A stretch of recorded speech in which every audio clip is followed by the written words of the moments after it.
What's up YouTube, SK Gaming here, bringing you something new to the channel. It's a how-to video of how to edit videos and basically just use Camtasia.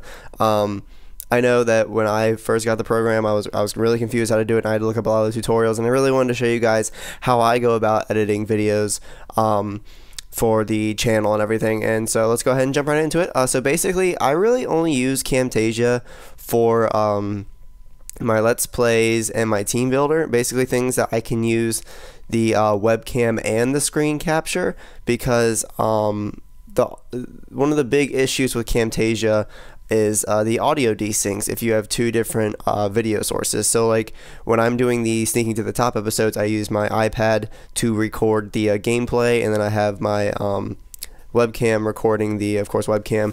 And so when I put them together, the audio desyncs, even if I handbrake them. It's just an issue with Camtasia. I Google searched it, and it's an issue that's been happening for a long time, and Camtasia just hasn't fixed it. So I really only use Camtasia for Let's Plays, but for Let's Plays, it is probably one of the best programs out there. I was using Adobe Premiere before this, and it would take like 70 gig to render out a video and then get it on YouTube. This takes like maybe 3 gig per video, if that, and that's if it's a large video with a lot of effects and a lot of extra pictures and stuff. Then it may be 3 gig. So I'm gonna go ahead and get right into it. So basically what is missing from right about here, I don't know if you guys can see the mouse, I'm pretty sure you guys can, but what is missing from right about here is the record button. It's where the pause button is right here, and it's where a little screen will pop up somewhere in here, and it'll have a full screen option. You can also limit it down to like a 1280 by 720 screen, or something a little bigger, a little smaller, whatever you guys want. I just do full screen because you are able to crop it once you get it into Camtasia, and it also has an option for a camera, which I'm not using for this just because I thought it'd be weird to have a camera when I'm basically just like, you know, looking at the screen, not really commentating on anything.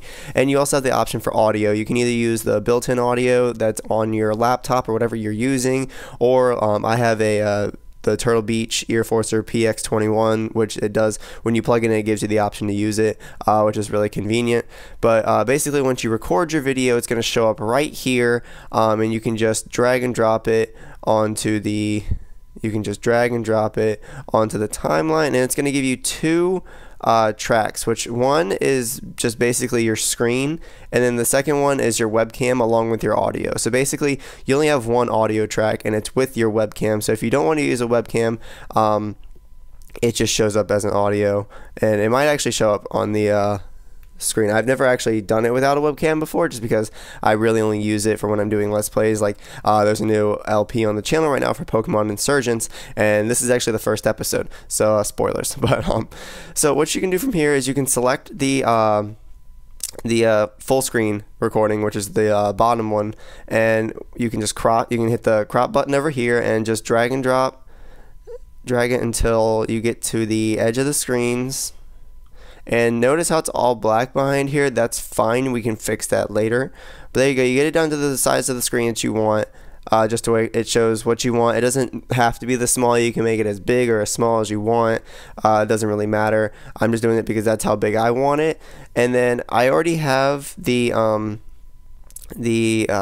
overlay in here, but if you want to add anything, you go to File and then Import Media, and it'll pull up a screen where you can get something from your documents, your desktop, downloads, pretty much anything that you can put in here. You can go ahead and do that. I already have it in here, so I'm going to go ahead and I'm going to drag and drop it underneath both of these things, because then I can just move them on top, just like that. I don't have to, because with Adobe and with iMovie, I have to like edit how big they are, and like in Photoshop, and I have to go and cut out like a square that's the size of this, and then hope it fits, and sometimes it doesn't. This, I can just drag and drop it right over top of the overlay. There's no, oh, I messed up the sizing. There's none of that. It works every single time. And then you just grab it down here and drag it for the full length of the video. I actually have it zoomed out all the way, zoomed in all the way, which I am not going to do because that's not necessary for this. I'm going to zoom in And then we're going to go ahead and drag and drop it all the way to the end of the video, so it goes all the way through and we don't have any gaps where, you know, you don't have your overlay. Just go ahead and do that real quick, and boom, there we go. And so now I'm free to resize these two images right here to whatever size I want. That looks about good right there. That gives me enough space to see this Mew back here. It gives me enough space in between my text, and it gives a nice little border around here. And then I can go ahead and crop this too. So what you do is you just select. This is the webcam video, and this is where the audio is. So you can go ahead and crop this if you want, because it is kind of a big image, and it kind of looks, just weird. So I'm going to crop it a little bit and then put it right here in the corner, right where I want it, and just unclick the cropping thing. And you notice how the selection device is still here. If you want that to go away, you just click outside the image, or you can click on it, but sometimes it gives you the box around the overlay. So just go ahead and click outside of it. Alright, now if you guys want to add any sort of effects or anything, you can go to transitions. This will give you your like video transitions and everything, like if you have multiple pictures that you want to transition into, or I like to, at the beginning of my videos, fade in to everything so that it doesn't just bam pop in on you. And I also like to do that on the way out too, just so that it doesn't just kind of disappear. It kind of slowly transitions into the end of the video, which I really think adds a nice effect to it and really gives you a higher quality video. So you go ahead and do that, and then right now it doesn't look like you did anything, but if you zoom in and scroll all the way to the end, I'm not going to scroll that by my fingertips, you see these green bars right here, and see how it didn't add it on this one. That means it didn't I didn't quite get it on there. But when you see that green bar, that means the transition is there, and I'll go ahead and play that for you guys next time. And then see how it fades away right there. I'm not sure if you guys could hear that, but I'm sure you guys could see it, and it just kind of fades in and fades out of everything, which is really good. It adds a really nice transition into and out of the video. There are animations. I'm not going to go into a lot of detail with all of these just because they're pretty self-explanatory. You can zoom in on things, and they even give you a little preview right here of what it's going to look like. You can zoom out in case you want to. This works really well for just different effects that you want inside the video. Like I have a battle up earlier a couple of days ago that I wanted to zoom in on something, and I just used the zoom in feature. You have a custom feature down here that you can use. Let you do pretty much whatever you want. And then you have video effects, which you can adjust the color. You can add a drop shadow if you want. Just different things like that. It works really well. And they do actually have a tutorial if you click on it, and gives you video effects tutorials. I'm not going to go too much into that, like I said.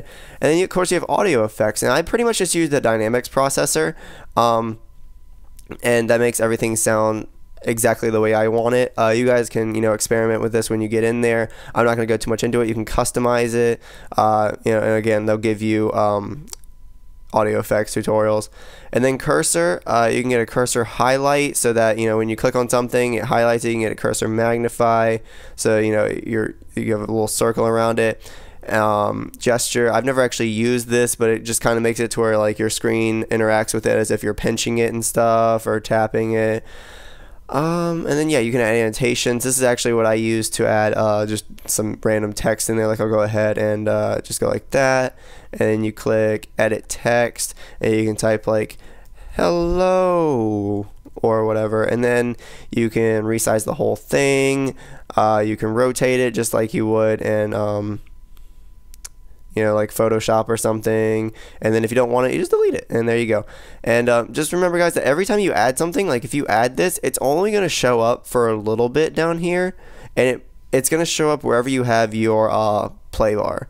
So see how I didn't have the play bar at the beginning, so it's not at the beginning, so you got to drag it to the beginning and then drag it all the way to the end, or else it won't show up throughout the whole video. Unless you don't want it to go throughout the whole video, then you just put it in wherever you want and drag it for however long you want. So yeah, that's basically everything. Like I said, since this only has one audio track, it's not going to desync, so I don't really have to worry about that. It doesn't desync from the video per se. It's just when you have two different audio tracks, the audio tracks will desync. So I recommend that if you're doing something where you have two different video sources with two different audio sources, you use iMovie, or if you have the space like an external hard drive or something, go ahead and use Adobe Premiere, but I still recommend handbraking it because Adobe Premiere has the same issue, but for some reason Camtasia has not fixed it even with a handbrake. Alright, so basically guys, then you just, you can either share and export it, in case you don't want to export it directly to iTunes, you want to do something else, or you can export it straight to YouTube. They give you the option to export it straight to YouTube, and then it will, I'm not actually going to share this just because I've already uploaded this, and, I don't want to upload it again, but, you click right on there, and it has you sign into your YouTube account, and then it uploads it straight to there, and it gives you basically the same thing that if you guys have used iMovie, it gives you the same thing iMovie has, where you get you get to insert a title, some tags, and then a description, and then you can always go back in once it's on YouTube and edit all that and add some more. I like to do that just because it won't let you upload it if the title's too long, and my titles are a little longer.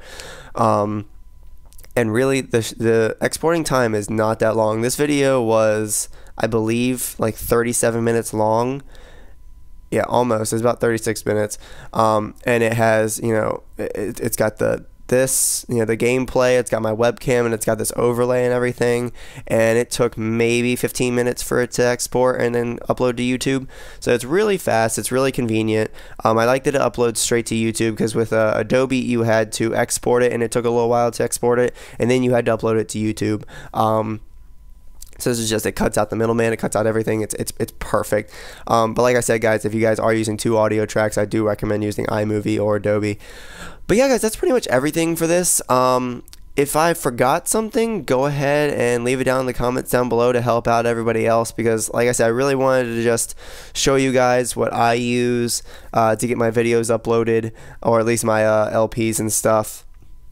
And just because, you know, I know I was having issues with it, and I was, you know, wondering what people were using, and I just wanted to share that with you guys.